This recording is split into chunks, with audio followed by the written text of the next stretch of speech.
सबको शालोम। खुदावंद खुदा सबको बहुतायत से आशीष दे।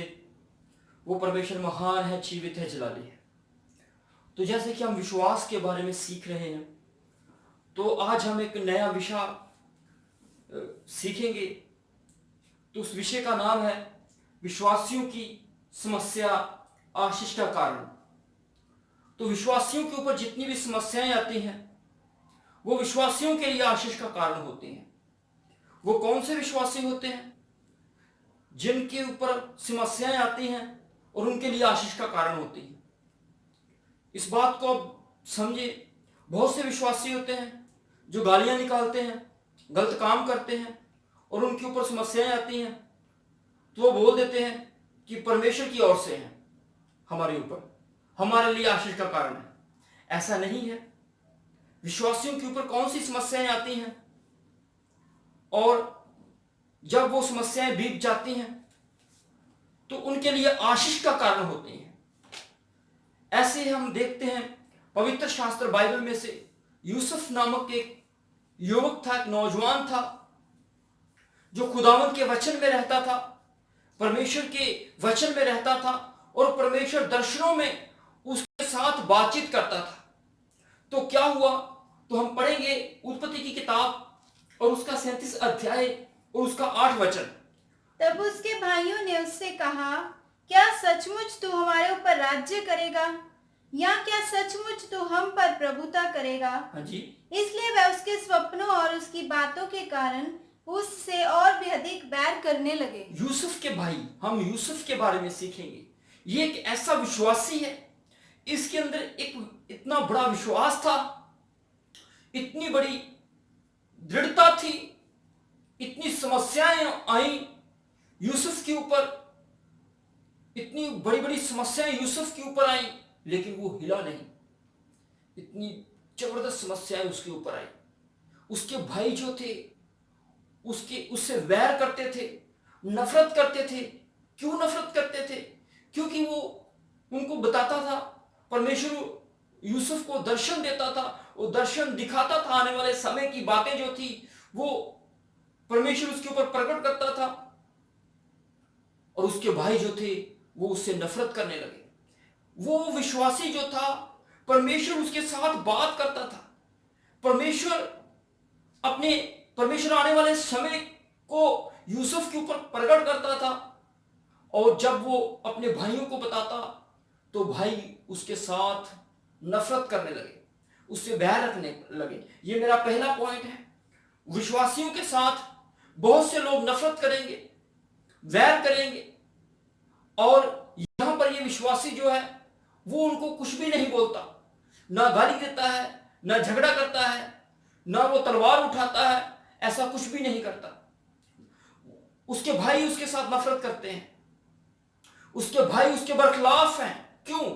क्योंकि खुदावंद उससे बात कर रहा है, परमेश्वर उससे बात कर रहा है, और उसके भाई उससे नफरत करते हैं, लेकिन वो झगड़ा नहीं करता। हमारे जो विश्वासी हैं वो क्या करते हैं? वो झगड़ा करते हैं, लड़ाई झगड़ा करते हैं, मारपीट करते हैं। अगर कोई उनसे नफरत करता है, झगड़ता है, उनके विरोध में कोई बातें करता है, तो वो क्या करते हैं? वो खुद पलटा लेते हैं, वो खुद बदला लेते हैं, वो परमेश्वर पर नहीं छोड़ते। यूसुफ ने क्या किया? सारी बातों को परमेश्वर पर छोड़ रखा था। ये ऐसा विश्वासी था। उसके भाई उससे नफरत करते थे, तो हम पहली बात देखते हैं, यूसुफ के भाई बहुत अधिक उसके साथ बैर करते थे। तो हम पढ़ेंगे दूसरी बात जो यूसुफ के जीवन में घटी। तो हम पढ़ेंगे उत्पत्ति की किताब 37 अध्याय और उसका 18 वचन हम पढ़ेंगे। ज्यों ही उन्होंने उसे दूर से आते देखा, हाँ जी। तो उसके निकट आने के पहले ही उसे मार डालने का षड्यंत्र रचा। अब उसके भाई उससे इतनी नफरत करने लगे, उसको मारने का प्लान करने लगे, योजना बनाने लगे। इतनी बड़ी परेशानी, इतनी बड़ी मुश्किल उस विश्वासी के जीवन में आने वाली थी। उसके भाई जो थे उसको मारने के लिए, उसको घात करने के लिए युक्तियां निकाल रहे थे, प्लान कर रहे थे। देखिए उसके भाइयों ने क्या किया। हम पढ़ेंगे उत्पत्ति किताब 37 अध्याय और 24 वचन हम पढ़ेंगे। और यूसुफ को उठाकर गड्ढे में डाल दिया और गड्ढा सूखा था और उसमें कुछ जल ना था। पहले क्या हुआ, उससे अधिक नफरत करते थे। अब नफरत जो थी वो कत्ल में तब्दील होने लगी, उसको मारने की योजना में तब्दील होने लगी। तो क्या किया उसके भाइयों ने, उसे एक गड्ढे में डाल दिया। एक किस में डाल दिया? गड्ढे में डाल दिया। हमारे विश्वासी जो हैं, थोड़ी सी समस्या आ जाती है तो डगमगा जाते हैं, घबरा जाते हैं, लेकिन यूसुफ को गड्ढे में डाल दिया गया है। उसके भाइयों ने उसे गड्ढे में डाल दिया गया। तो आगे क्या हुआ हम पढ़ेंगे, 37 अध्याय और उसका 28 वचन हम पढ़ेंगे। यूसुफ के साथ आगे क्या हुआ? तब मिद्यानी व्यापारी उधर से होकर उनके पास पहुंचे। हाँ जी। अतः यूसुफ के भाइयों ने उसको उस गड्ढे में से खींच के बाहर निकाला। पहले उसको गड्ढे में डाल दिया, तो फिर क्या किया? उसको खींच के बाहर निकाल लिया। हम पढ़ेंगे आगे। और इश्माइलियों के हाथ चांदी के 20 टुकड़ों में बेच दिया। यूसुफ को बेच दिया गया, यूसुफ को गड्ढे में डाल दिया गया, नफरत की गई, मारने की युक्ति की गई और उसे बेच दिया गया। क्या कर दिया गया? बेच दिया गया उसे। आगे पढ़ेंगे तो हम पढ़ेंगे उत्पत्ति किताब उसका 37 अध्याय उसका 36 वचन हम पढ़ेंगे। इस बीच मिद्यानियों ने यूसुफ को मिस्र में ले जाकर पोतीपर नामक फिरौन के एक हाकिम और अंगरक्षकों के प्रधान के हाथ बेच डाला। अब उसको दूसरी बार बेच दिया गया। देखिए यूसुफ आगे समस्याएं हैं उसके जीवन में, इतनी बड़ी समस्याएं हैं। पहले नफरत, फिर मारने के प्लान, फिर गड्ढे में डाल दिया गया, फिर बेच दिया गया, फिर से दूसरी बार बेच दिया गया। एक बार और यूसुफ को बेच दिया गया। जब दूसरी बार यूसुफ को बेच दिया गया तो यूसुफ गुलामी में चला गया। उसे नौकर की तरह रखा गया, उसे खरीदा गया। पोतीपर ने उसे खरीदा था, गुलामों की मंडी से खरीदा था पोतीपर ने। ये मिस्र का एक प्रधान था, औहदेदार इंसान था पोतीपर, और यूसुफ पोतीपर के घर में काम करने लगा। तो हम पढ़ेंगे 39 अध्याय और उसका 1 वचन पढ़ेंगे। ये बहुत गहरी बातें हैं। हाँ जी पढ़ेंगे। जब यूसुफ मिस्र में पहुंचाया गया तब पोतीपर नामक एक मिस्री ने, जो फिरौन का हाकिम और अंगरक्षकों का प्रधान था, उसको इश्माइलियों के हाथ से जो उसे वहां ले गए थे मोल लिया। और पोतीपर ने उसे मोल ले लिया, उसकी कीमत दी पोतीपर ने। अब देखिए यूसुफ को 2 बार बेच दिया गया, फिर भी यूसुफ विश्वास में बना हुआ है। वो घबरा नहीं रहा, वो डगमगा नहीं रहा, वो पीछे लौट नहीं रहा। उसने आत्महत्या नहीं कर ली, उसने सुसाइड नहीं कर लिया, अपने आप को मार नहीं लिया। ऐसा कुछ भी यूसुफ ने नहीं किया। हमारे विश्वासियों के ऊपर थोड़ी सी समस्याएं आ जाती हैं तो विश्वासी जो है वो अपने आप को मारने का, खत्म करने का प्लान बना लेते हैं, योजना बना लेते हैं। इतनी बड़ी बड़ी समस्याएं विश्वासियों के जीवन में आएंगी। बहुत सारी समस्याएं विश्वासियों के जीवन में आती हैं। संसार में जब तक हम संसार में हैं बहुत समस्याएं हमारे जीवन में आएंगी। और यूसुफ को बेच दिया गया। जब यूसुफ को दूसरी बार बेच दिया गया तो जो पोतीपर था उसने यूसुफ की गवाही दी। और वो क्या कहता है हम पढ़ेंगे उत्पत्ति की किताब 39 अध्याय और उसका 3 वचन पढ़ेंगे। और यूसुफ के स्वामी ने देखा हाँ जी। कि यहोवा उसके संग रहता है। हाँ, यूसुफ के स्वामी ने, उसके मालिक ने क्या देखा कि यहोवा उसके संग रहता है। इतनी बड़ी समस्याओं से गुजरा है यूसुफ और परमेश्वर उसके साथ था। लोग क्या कहते, स्वामी जो था उसका, यूसुफ का, पोतीपर, वो क्या कहता? वो कहता कि यहोवा उसके साथ है। सच में परमेश्वर उसके साथ है। परमेश्वर उसके जीवन से नजर आता था, खुदावंद उसके जीवन से नजर आता था। आज के विश्वासियों के जीवन से क्या खुदावंद नजर आता है? क्या हमें लोग देखकर कहते हैं कि यहोवा परमेश्वर इसके साथ है? अपने आप को जांचें, अपने आप को परखें, हम किस प्रकार के विश्वासी हैं। तो हम पढ़ेंगे, देखिए क्या हुआ जब परमेश्वर यहोवा उसके साथ था, यूसुफ के साथ था। तो हम पढ़ेंगे जब यूसुफ जो था वो पोतीपर के घर में था तो यूसुफ, उसकी पोतीपर की जो पत्नी थी, उसका जो मन था वो यूसुफ के ऊपर मोहित हो गया, आकर्षित हो गया। तो उसने यूसुफ को कहा कि मेरे साथ गलत काम कर, मेरे साथ व्यभिचार कर, मेरे साथ जो वो गलत काम कर। यूसुफ को उसने कहा। तो हम पढ़ेंगे पवित्र शास्त्र बाइबल में से 39 अध्याय और 11 वचन से हम पढ़ेंगे। एक दिन क्या हुआ कि यूसुफ अपना कामकाज करने के लिए घर में गया यूसुफ घर में गया कामकाज करने के लिए, वो पोतीपर के घर में गया, हम पढ़ेंगे। और घर के सेवकों में से कोई भी घर के अंदर ना था। घर में कोई भी नहीं था। तब उस स्त्री ने उसका वस्त्र पकड़कर कहा, मेरे साथ सो। और उस स्त्री ने, पोतीपर की पत्नी ने क्या किया? उसका वस्त्र पकड़ा और उससे कहा, मेरे साथ सो। पर वह अपना वस्त्र उसके हाथ में छोड़कर भागा और बाहर निकल गया। वहां से यूसुफ जो था वो बाहर निकल गया, भागा। वो विचार में नहीं पड़ा, वो ऐसा विश्वासी है, उसके ऊपर एक और समस्या आने वाली है। देखिए, लेकिन वो खुदावन में स्थिर है। समस्याओं के ऊपर समस्याएं, परेशानियों के ऊपर परेशानियां आ रही हैं उसके जीवन में, बहुत बड़ी बड़ी समस्याएं उसके जीवन में आ रही हैं। जब यूसुफ वहां से भागा तो स्त्री ने चिल्लाना शुरू किया और लोग उसके पास आए। उसने यूसुफ के ऊपर दोष लगा दिया, झूठा दोष यूसुफ के ऊपर लगा दिया उसने, कि इसने मेरे साथ व्यभिचार किया है। तो क्या हुआ? यूसुफ को क्या कर दिया गया? तो हम पढ़ेंगे उत्पत्ति किताब 39 अध्याय उसका 20 वचन। आप पढ़ सकते हैं उत्पत्ति किताब 39 अध्याय 11 से लेकर 19 वचन तक। यहां पर दिया गया है कि यूसुफ के साथ क्या क्या हुआ। यूसुफ के साथ वो स्त्री ने उसके ऊपर, जब यूसुफ के ऊपर दोष लगा दिया तो क्या हुआ यूसुफ के साथ? 39 अध्याय उसका 20 वचन पढ़ेंगे। और यूसुफ के स्वामी ने उसको पकड़कर बंदीगृह में, जहां राजा के कैदी बंद थे, डलवा दिया। अब यूसुफ जो था वो जेल में चला गया। कहां चला गया? जेल में चला गया। अब उसके ऊपर जितनी भी समस्याएं आ रही थी, इतनी बड़ी बड़ी समस्याएं आ रही थी, अपने वो देश से दूर चला गया, दूसरे देश में चला गया। यूसुफ अपने देश को, अपने परिवार को छोड़ना पड़ा, अपने माता पिता को छोड़ना पड़ा। हमारे विश्वासियों के ऊपर थोड़ी सी समस्या आ जाती है, वो डगमगा जाते हैं, वो घबरा जाते हैं, डर जाते हैं, दुआ प्रार्थना छोड़ देते हैं, वचन को छोड़ देते हैं, मसीह संगति छोड़ देते हैं और निराश हो जाते हैं, प्रार्थना नहीं करते हैं, ध्यान अपना समस्या की ओर लगा लेते हैं। लेकिन यूसुफ जो था वो आगे बढ़ता चला जा रहा था, आगे बढ़ता चला जा रहा था, समस्याओं को चीरते हुए वो आगे बढ़ता चला जा रहा था। ऐसे बहुत सी समस्याएं आपके जीवन में आएंगी और यूसुफ की तरह स्थिर रहें। और आगे क्या होने वाला था? आगे अद्भुत काम यूसुफ के जीवन में होने वाला था। यूसुफ को जेल में डाल दिया गया।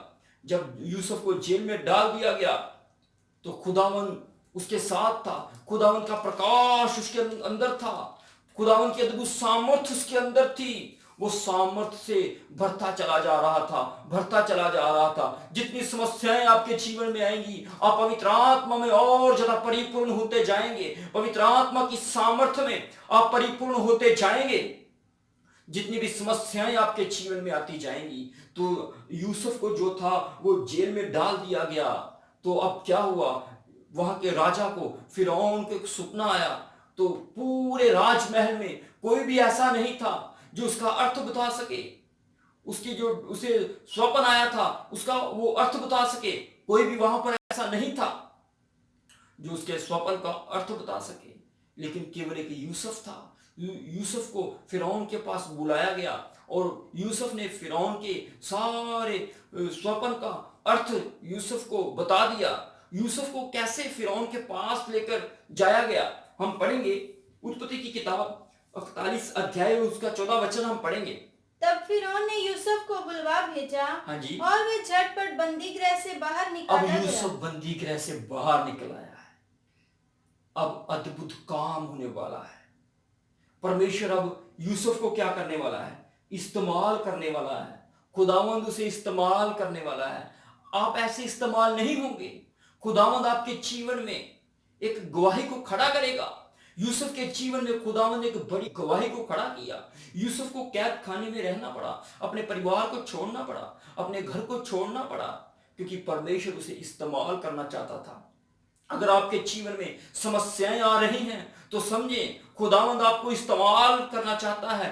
बढ़ते चले जाएं, बढ़ते चले जाएं, डरे नहीं। परमेश्वर आपके साथ है, जैसे परमेश्वर यूसुफ के साथ था, क्योंकि प्रभु यीशु मसीह ने वादा किया, मैं जगत के अंत तक सदैव तुम्हारे साथ हूं। वो परमेश्वर सदैव हमारे साथ है, वो जगत के अंत तक सर्वदैव हमारे साथ रहता है। सच में वो महान परमेश्वर है। अब यूसुफ को फिरौन के पास लेकर जाया गया। तो हम पढ़ेंगे उत्पत्ति किताब 41 अध्याय और उसका 37 वचन हम पढ़ेंगे। यह बात फिरौन और उसके सारे कर्मचारियों को अच्छी लगी। हाँ जी। इसलिए फिरौन ने अपने कर्मचारियों से कहा, क्या हमको ऐसा पुरुष जैसा ये है जिसमें परमेश्वर का आत्मा रहता है मिल सकता है? हाँ। फिर फिरौन ने यूसुफ से कहा, परमेश्वर ने जो तुझे इतना ज्ञान दिया है कि तेरे तुल्य कोई समझदार और बुद्धिमान नहीं। फिरौन कहता है तेरे तुल्य कोई समझदार और बुद्धिमान नहीं। इतनी समस्याओं से होकर गुजरा है और परमेश्वर ने उसे इतनी समझ दी, इतनी बुद्धि दी।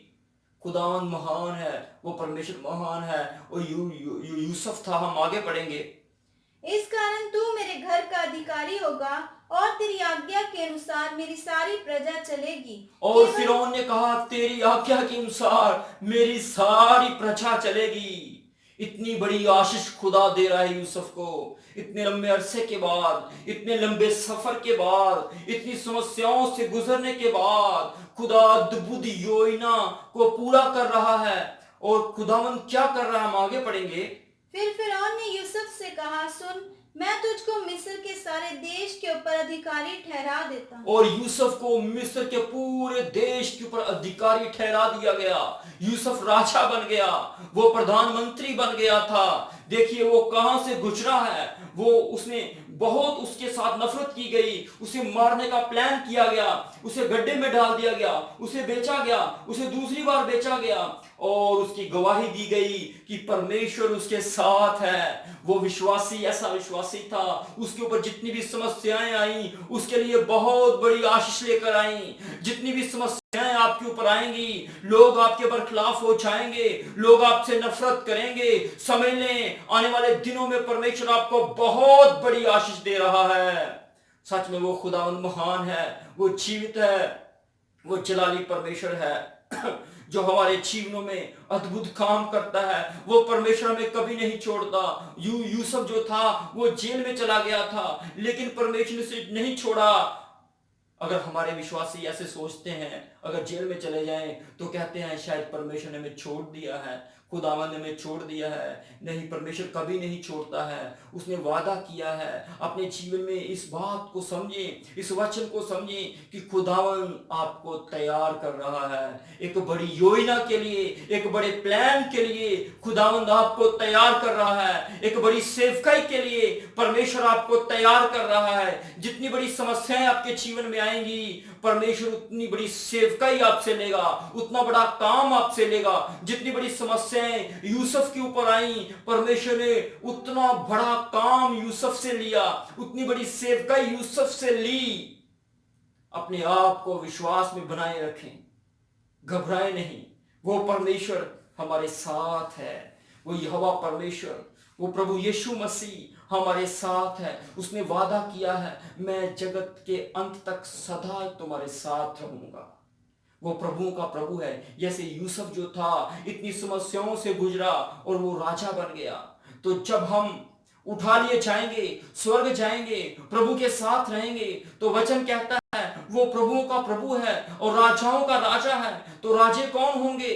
राजे हम लोग होंगे, विश्वासी राजे होंगे। इतना बड़ा काम परमेश्वर हमारे जीवन में करने जा रहा है। घबराए नहीं।